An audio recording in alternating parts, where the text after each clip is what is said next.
In this English lesson, I wanted to help you learn the English phrase to push through. This past weekend, Jen was sick, and I was a little bit sick, but I decided to push through.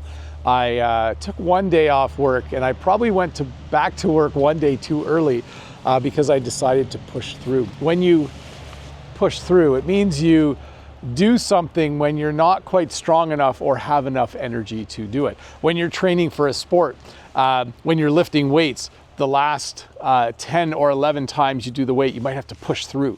You have to give a little extra energy. And sometimes when you're sick, you just decide to go to work and push through. And sometimes that's a bad idea.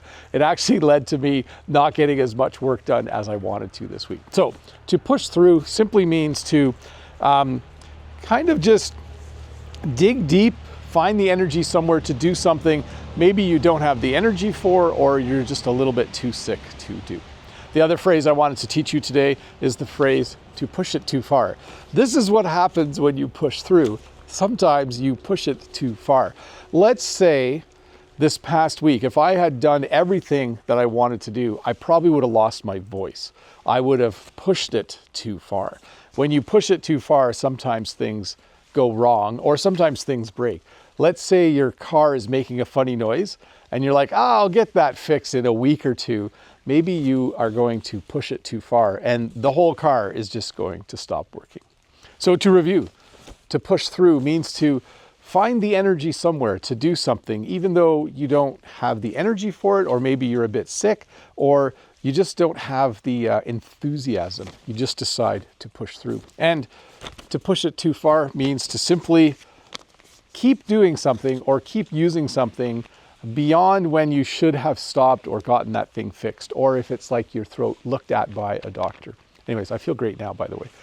I took the hood off because, can you hear I just thought it was probably making a funny sound with the microphone. But hey, let's look at a comment from a previous video. From Brent, from American English with this guy, or with Brent.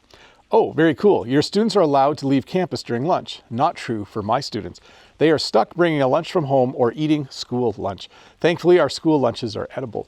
And then Constantine, who does the same job as Brent and I. Same here, Brent. Our school students can leave school only if we have written or phone permission from their parents. And then my response, it's age related here.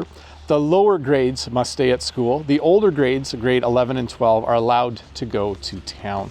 So my school is in a town, but it's on the edge of town. And sometimes we refer to the center of town as the town. But thanks, Brent and Constantine, for giving me a bit more insight into how your schools work. Yes, our older students are allowed to go.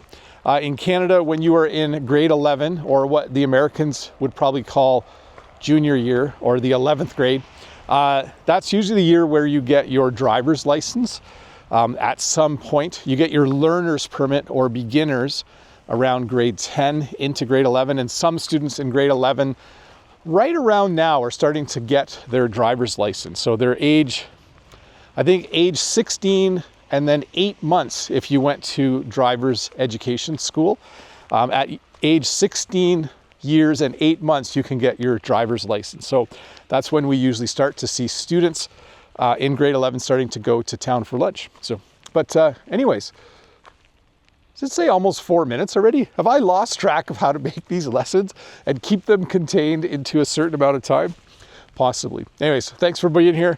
Thanks for watching. I'll be back in a few days with another short English lesson, and I'm feeling great. I'll see you at the live stream as well. If you're watching this before 7:30 a.m. Eastern Standard Time on a Friday, I'll see you in just a bit. Bye.